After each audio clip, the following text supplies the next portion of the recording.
Hey, good afternoon, everybody. This is Two Old Farts. My name is Chuck. I'm Lou. I'm not sure how good I am today, but I'm here. We've had some problems the last few days, and It's the it's old fart couldn't quite hear me, and I thought it was because he's deaf, but it turns out it's because my voice is coming across to him garbled. And I thought it was working, and when we recorded our episode on Sunday, I went to try to start to upload it, and I listened to it, and I'm like, oh my God, is this what I sounded like? and this guy, he trusts me so much. He says, "Bring in your mom, let her listen to see." But that's because you can't hear anything. Oh man, I'm telling Y- you, I got You're to go. you're so deaf. You put headphones on and you can't hear. That's true. Oh my God!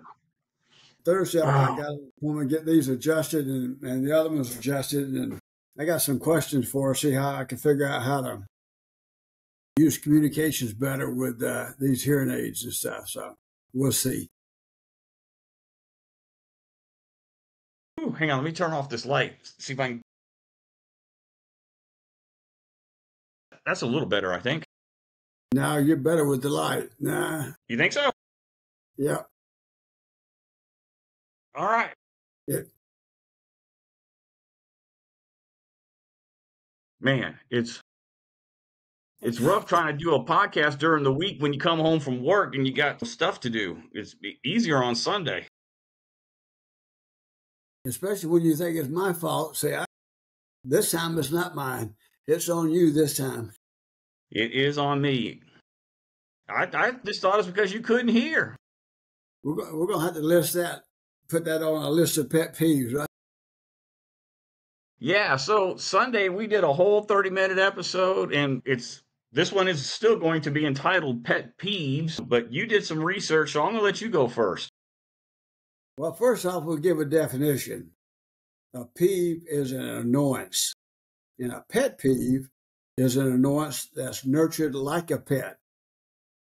It's something someone can never resist complaining about. All kinds like littering, misusing pronunciation. And that's when your mom's always on to me about it. Pronunciation, not saying it right. Because I still have that Alabama thought process from back in SEAL. And this one fits you. I'm going to tell you. We talked about this a lot. Driving slowly in the fast lane or talking during movies. But the most common pet peeves is a mess, even common spaces messes or neglecting to take out the trash. That fits your mom because she don't want no mess, and you better take out the trash or you're going to hear it, and she ain't going to slow down on that. Then driving, action while driving, slowly in the passing lane and not letting you merge. That's you. That is Folks, 100. I'm going to tell you, when I go someplace with this man, I'm doing this. Not really. I'm just joking. But it is an experience. I laugh more or have as much fun on his driving and all this other stuff as much as we do at the event we're going to. Because he gets so frustrated at us. And they are some stupid people out there that do some stupid things. Then work, colleagues who don't follow through. I'm sure this is you too. Because we've had some conversation along the lines, or your work being overlooked. Meetings that run long, and that's you too, because you used to complain even when I was a commander at the DAV chapter. Social media, inconsistent posts. Let me interject in there right now. So let me give y'all some perspective, people. I am 58 years old, and I was probably the youngest person in the room by at least 20 years. And that's being kind of generous. So these old farts, they ain't got nothing else better to do on a Saturday morning. Drink their little coffee and have their little pet peeves talked about and that just talk things to death. And I'm like, the meeting is supposed to be from 10 to 11. It's 11:10 and we still ain't even halfway done with the agenda because everybody's got to stand up and say something and reiterate what the last 2, 3 people just said. And I just want to choke the life out of these people. I'm like, didn't you just hear what he said? And he said, and he said. And then at the last minute, are there any questions? So what time are we doing that? And when is it again? I'm like, oh my God.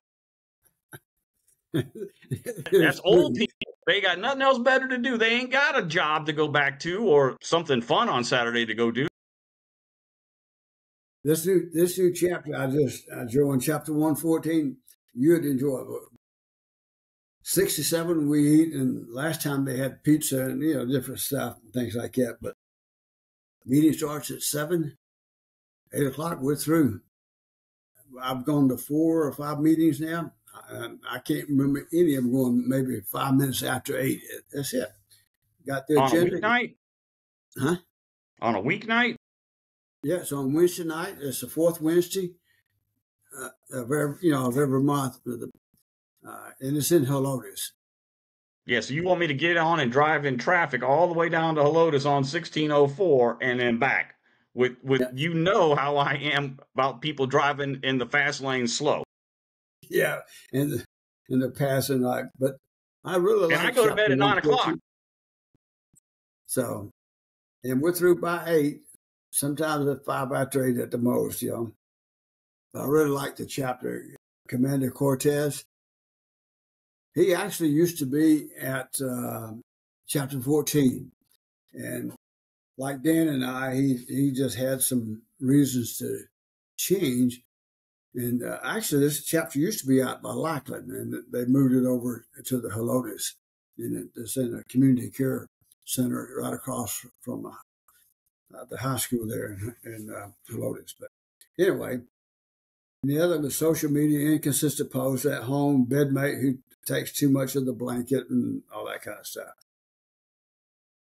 Leaving the common spaces messy is 63% of the complaints. Colleagues complaining about work of specific colleagues, 53%. And it goes on and on and on, okay? Oh, I believe it. And I can sense some of that myself at work. But yeah, you hit the nail on the head. In Texas, ladies and gentlemen, if you ain't willing to commit a felony, do not get in that fast lane. yep. And if you see 2 or 3 cars on your bumper in the fast lane, you need to get over because you're holding us up. 92% of drivers have a drive-in pet peeve. That's out of a survey of about 2,000 U.S. customers. 50% of motorists say they had road rage. I feel like I could road rage. I feel like I could kill somebody. Almost all drivers have at least one pet peeve caused by fellow motorists. 92% texting while driving tops the list at 54%. Drivers going slow in the passing lane, 44%. Those who don't let you merge, 41%. And at speed, 50% of motorists say slow drivers are more annoying than fast ones. That's true. I don't have a problem with people in the merging aspect of it because if I remember driver's ed correctly, when you are merging onto the highway, it's up to you to gauge your speed to either get in front of the cars or get behind the cars. They don't have to let you in. I agree. The only thing about the merging that irritates me is when you don't use your turn signal. If you're Well, going to if you're change, merging on, they know you're coming to the left. if you're going to change lanes, put your turn signal on. Let somebody know. Because if we're kind of close and I see you want to get over, I'll just slow down a little bit, let you go ahead and get in because I want you to have that courtesy for me when I get ready to do it. That's the only pet peeve about changing lanes that bothers me. It's not using turn signals. Well, yeah, you would think they were optional the way people economize with using them. But yeah, speaking of merging and changing lanes, so yes, by law, you're supposed to use the turn signal. But really, what the turn signal does is, like you just said, it lets everyone around you know what your intentions are. I have my turn signal on, and it looks like I want to go into that lane. So if you are the driver and you're supposed to be checking your mirrors every like 10 or 15 seconds, so you should be looking left, looking right, looking center.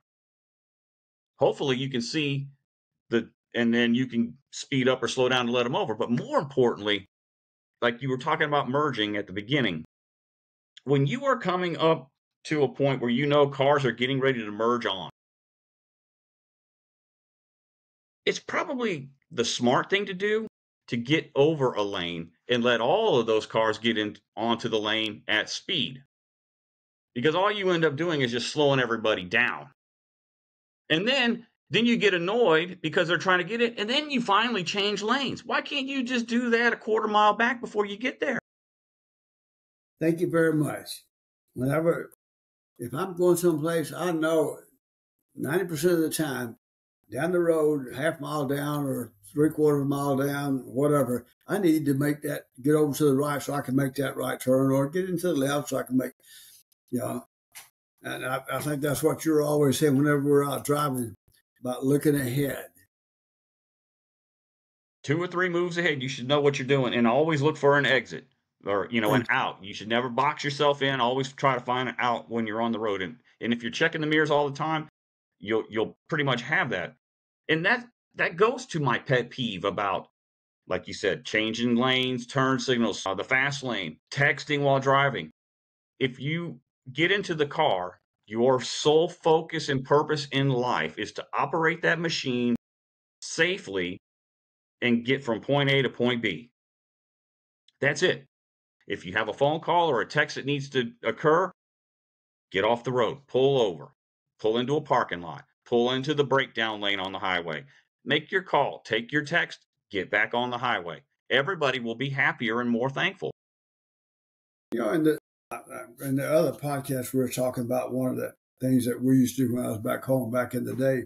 But those days are gone. It's literally not possible to do that pretty much anymore unless you're out on a really country road. There's not much traffic. And that's used to, like, well, if someone kind of got up pretty close to you, you just kind of pulled over a little bit halfway on the road and halfway on the side of the road and let them pass. You can throw your hand up and wave and keep on going. But it's kind of hard to do that now because most of the roads are such heavy traffic that it just doesn't allow to do that. But you know what? You can say thank you when somebody lets you in or does something. Yeah, but you do see it out in the country. You would have to get out into the country, and like miles away from the big city, and you'll see it. Old farm truck pull out in front of you. About a half a mile ahead, and you're like, dang it! But as soon as you get up on their bumper, they just pull over to the right, roll down their window, and they just come on. And I really truly believe there's more courteous drivers out there than probably what we like to believe. Yesterday, I was, the stop and go here at the corner of the house. One of the things that one of my pet peeves is when you pull up to that, you're going to either turn left. When I leave my house, you're going to turn left onto Calabria, you're going to turn right. Well, right on that corner, there's a lot of businesses, like stop and go on the right-hand side. Then there's another little gas station, a whole bunch of stuff on the left-hand side. Well, don't block the entrances into those businesses because people turning off of Calabria are going to turn in there, or people want to leave those businesses to get on the street. So I'm in there waiting to try to get on to Les Harrison so I could turn on the Calabria.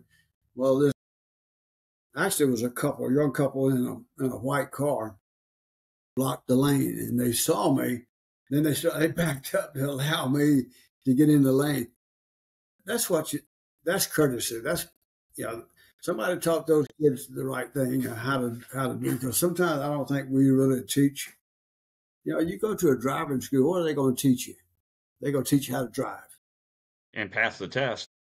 And pass the test. They don't probably teach you a lot on driving courtesies and stuff like that. But I think that depends on the teacher too. Well, yes, it does. But anyway, going back to these notes, fewer drivers admit to being guilty of pet peeves. Just over 27% said they never committed any of the illicit pet peeves. 19% said they don't text while they're driving and not notice a green light. 19%, emergency 7%. So that's probably not true, but Many are judging drivers by their vehicles. Did you know that? I never thought about it. 3/4, 75% of drivers say certain types of vehicles make them more wary of another driver's behavior. I got a joke that'll kind of illuminate that for you. What is the difference between a BMW and a porcupine? A porcupine has its pricks on the outside. Okay.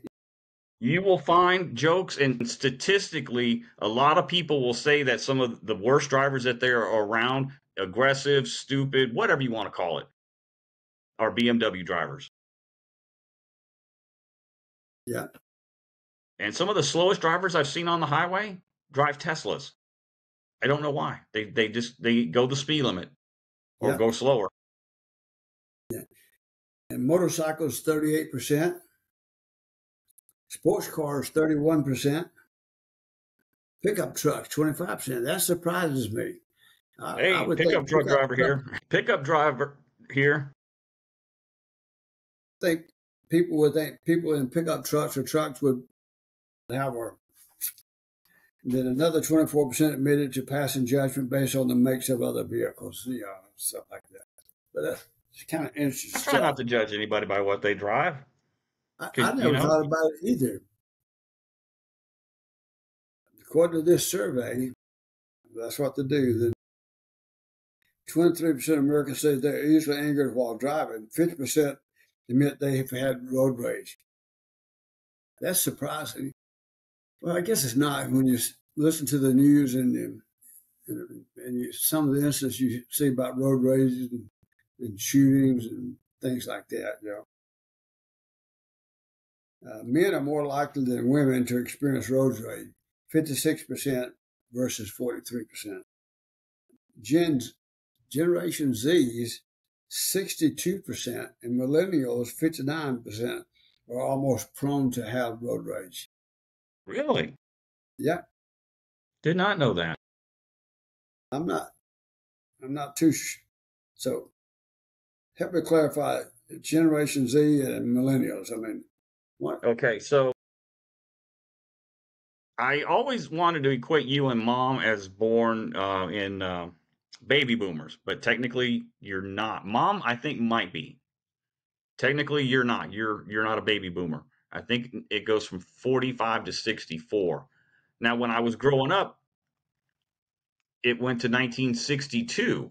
Then it moved to 63. But these are just guidelines. There's no scientific, mathematical. It is a hard this date and that date. So Gen X is what they say now is 1964 to 1982, 83 time frame.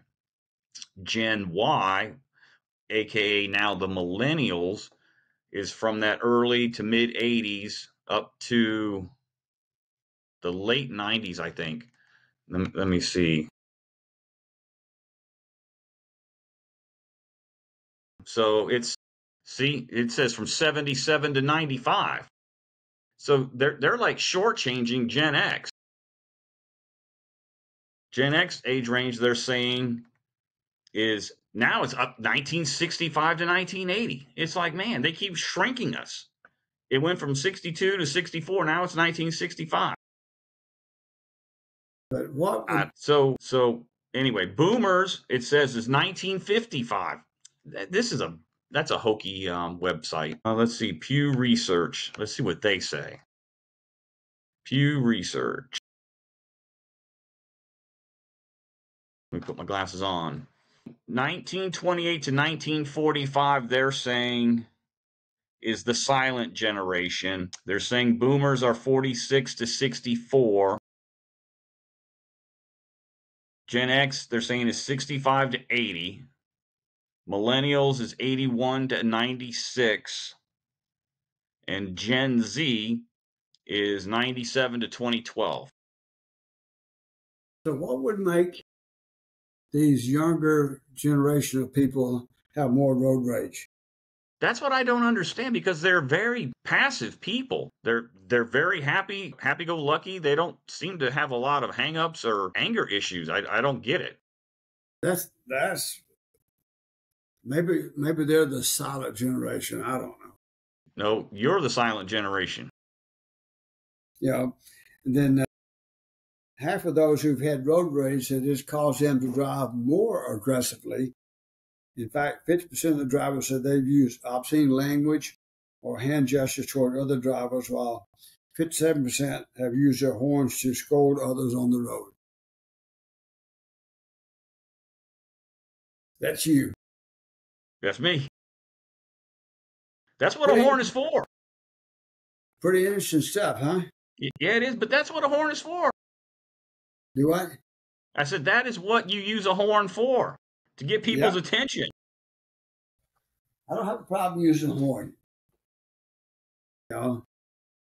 I try not to flip anybody off anymore, but if I do go around you, I will do this to you. I will point, Yeah. go to the other lane. But all talking about road rage here lately, it just seems, and sometimes I think the media overplays most everything we do. There could be some of that, but I think it's getting more pervasive too. I think as a society, I think we're getting angrier. Have less tolerance, and I'm sure there's a lot of reasons why those things occur. But I know because of some of the things I see that road rage causes, and I learned that from granddaughter number 3. I used to pick her up at UTSA in the afternoon and drive her home and stuff like that. We just get in the right lane because she's real nervous anyway about driving. So we're just getting stay on the access road. You know what? Over a period of time, I realized it doesn't take me that much longer to get from UTSA to the house than it did if I was up on the highway. Because up on the highway, you stop and go, and typically on the access road, you don't have as many stops. It's some strange stuff. Yep, I agree. Did you hear about that young cadet who died at the Air Force Academy? She was 19 years old. She died of complications from the flu or pneumonia. I just saw it, but I haven't read about it. So, Yep, she died of complications from pneumonia, some kind of a rare infection that she got. So there's probably going to be a big stink after the fact about this at the academy, and rightly so. If they are not allowing the cadets to get the medical treatment that they need, that's a problem. well, I'm not so sure that they don't allow. I think that there's probably the communication issue and that fear factor that when you're in basic training, you don't say things because you just want to get through. Right. So I didn't say it was. I'm just saying if it is, and it could be probably a little bit of both. Yep. And, But and it's sad. the other thing, we got people that are still out there suffering from Hurricane Helene, and then we got another Hurricane Milton that's just getting ready to hit Florida in a day. So there's a lot of stuff going on. And this one is getting ready. Milton, it sounds like it's going to be worse than Helene. Not so much the wind is up, but the waves. They're talking about what, 15 foot? 15-foot storm surge. Yeah. That means 15 feet above sea level, that water is going to come onto shore. And just watching some of the damage I've seen on Helene, they still got stuff piled up. All that damage is now you got more coming through, and it's going to spread that. I just pray and got to give out a shout out to my good friend Tony LaMarca. I don't know if you remember him from Japan or not. I do. He was he came over with Maynard. He was with me and Maynard when we were at Maxwell, and he's down in Georgia. Last time I heard from him about 2 days ago, he was still without power and cell service. Yeah, it's like that in Georgia, Tennessee, North Carolina. It's pretty bad, and there's people out there that are still suffering. So find some charities. I plan on doing some research and finding a charity and donating to, get some of these people some help. There are a lot of people who've donated their time in helicopters to help ferry supplies out to these people that can't get anywhere because the roads are closed down. The people are using horses and mules to get supplies to these people because it is extremely rural out there. And I was just watching on a show this morning. This one guy that I forgot how many helicopters in that group. I think he said like 15. But anyway, they're talking about this one area in North Carolina. The guy was sent out there with a big mirror. He had broken the mirror on his medicine cabinet or in his bathroom, was out shining it, and they just happened to see the reflection off of it. And there was a couple of people. It was a real small area where they had a really difficult time. And thank goodness they were in a type of helicopter where they could get down. So there's a lot of good folks that are trying to help people out. I know this morning, And we need to try to help them out as well. absolutely. This morning I bought some stuff, and one of the things was to donate money. I think it was at HEB yesterday. I think that you could go like 1, 5, 10, whatever you want to do. So it's not going to hurt us. No, it's not. And those people need it. And if you donate at HEB, it's going to get to the people. Yes. And this morning I was also watching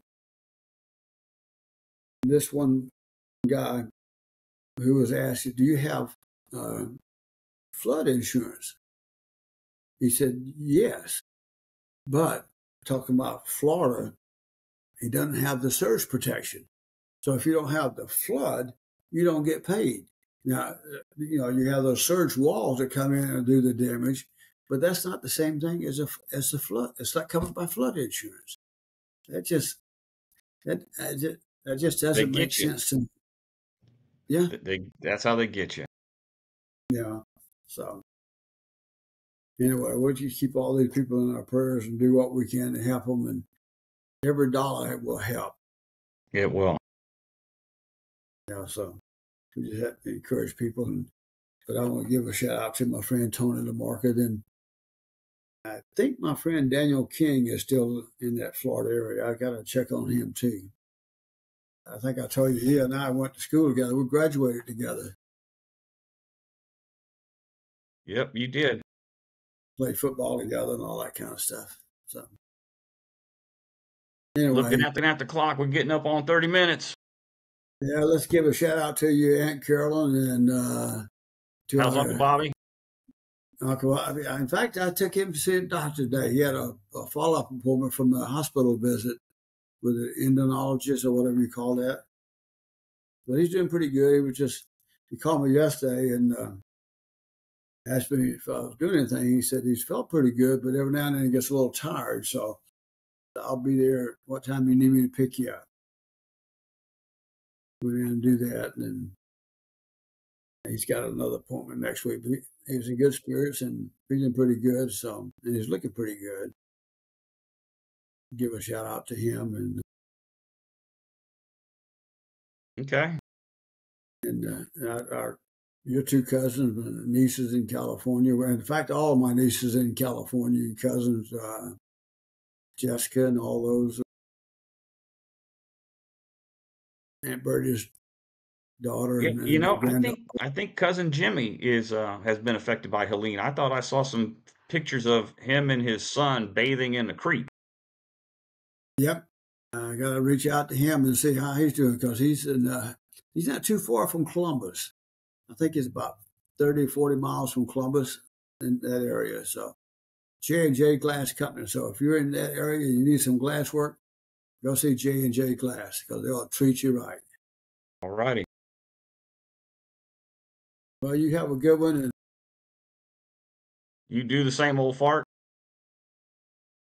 See how we make this thing better. All right. Y'all take care, everybody. See y'all next week. Bye, guys. See you down the road.